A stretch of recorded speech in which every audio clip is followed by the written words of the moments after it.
Namaste. Greetings to all of you.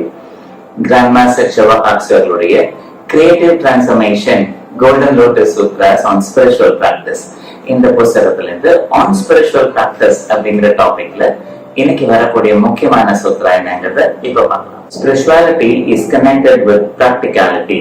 Spiritualityங்கிறதுக்கான definition என்னங்கிறத இங்க திரும்பி ஒரு வாட்டி ஞாபகப்படுத்திடலாம். ஆத்மாங்கிற உணர்வோடு ஆத்ம ஒளிய பிரகாசமாக்குறதுக்காக வாழக்கூடிய வாழ்க்கை இருக்கு இல்லையா, ஆத்மனான்றத உணர்ந்து என்னுடைய ஒளியை பிரகாசமாக்குறதுக்காக நம்ம வாழக்கூடிய வாழ்க்கை தான் ஆன்மீகம், ஸ்பிரிச்சுவாலிட்டி அப்படின்னு சொல்றாங்க.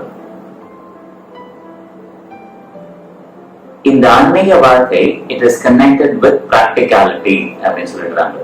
அப்ப ஆத்மாங்கிறது உணர்வோடு வாழ்றது ஒரு பயிற்சி மட்டும் கிடையாது, நம்ம பிறவி எடுத்த நோக்கமே அதுதான். அப்ப பிறவி எடுத்த நோக்கம் வந்து அந்த ஒளி பிரகாசம் ஆகிறதுக்கு தான் அப்படிங்கிற மாதிரி புரிஞ்சுக்கிட்டோம்னா, அப்போ வாழ்க்கையில நடைமுறைக்கு ஒத்து வராத சில விஷயங்களை நம்ம பேசிட்டே இருக்கிற மாதிரி, அது தொடர்புடைய விஷயங்கள் நம்ம பேசுறது, பழகுறது, நடந்துக்கிறது எல்லாமே நடைமுறைக்கு ஒத்து வராத சில விஷயங்களை பேசும்போது மக்கள் வந்து அதுல இருந்து விலகி வந்துடுறாங்க. ஆனா ஆன்மீகமா முன்னேறணும்னு ஆசைப்பட்ட ஆளு, அந்த ஆன்மீக முன்னேற்றத்துக்காக வந்த நான் எப்படி என் வாழ்க்கையை அமைச்சுக்கணும் அப்படின்னு பிராக்டிக்கலா வாழ்ந்து காமிக்கிறாங்க இல்லையா, அந்த வாழ்க்கை தான் மகாபுருஷர்களோட வாழ்க்கை சரிதம் சொல்லுவாங்க இல்லையா. அவங்க லைஃப் ஹிஸ்டரி வந்து படிச்சோம்னா இதுதான் இருக்கும். அது அவங்க இதெல்லாம் மற்றவங்களுக்கு சொல்லி கொடுத்தாங்களோ, மக்களுக்கு சொல்லி கொடுத்தாங்களோ, அதுபடியே வாழ்ந்திருப்பாங்க. அப்போ மிக பிராக்டிக்கலானது அதுதான். இதுதான் நான் சொல்லி கொடுத்தேன், இப்படிதான் நான் வாழ்ந்தேன். அது வந்து மகாபுருஷர்களோட லைஃப் ஹிஸ்டரி வந்து அப்படி இருக்கும். சீடர்களுடைய எப்படி இருக்கும், அவங்க முழுமை அடையல இன்னும். அப்போ அன்னைக்கும் முன்னேறணும்னு ஆசைப்பட்டா கூட அவங்க வாழ்க்கையில சோதனைகள் வரும்போது நற்குணங்களோட முதிர்ச்சி இல்லாதனால அவங்க தவறுகள் பண்றதுக்கு வாய்ப்பு இருக்கு.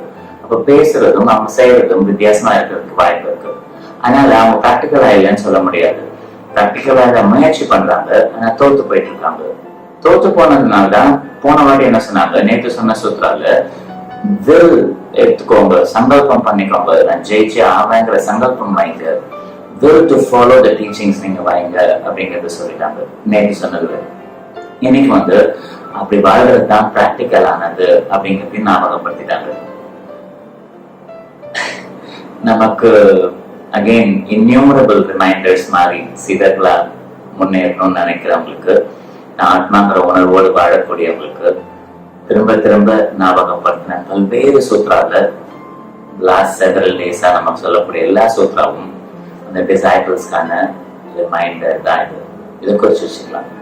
Wish you a great day. Namaste.